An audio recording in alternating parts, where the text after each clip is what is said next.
आज का मेरे साथ सीनियर साफी काशिफ महमूद साहब इनसे पूछते हैं। काशिफ साहब, आज डॉक्टर सराजुल हक साहब का वालियाना इस्तकबाल किया। आप इस पूरे इस प्रोग्राम को किस नज़र से देखते हैं?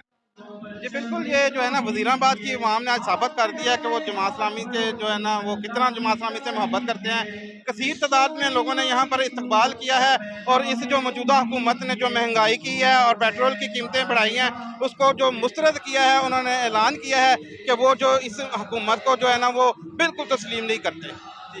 तो इस साल एक जर्नैल भी हुकूमत कहा गया है, उसके अलावा उन्होंने जनाब ये तमाम सियासी जमातों को भी आड़े हाथों लिया। इस हवाले से क्या कहेंगे? मेरा ख्याल है कि सराजुल हक साहब ने ये बिल्कुल दुरुस्त कहा है कि मुल्क में अब 75 सालों में चाहे वो फौजी हुकूमत है या चाहे वो सिविल हुकूमत है, मुल्क इतना जो है मकरूज क्यों हो चुका है। देखना तो ये है कि 75 सालों में किसी ने क्या किया है।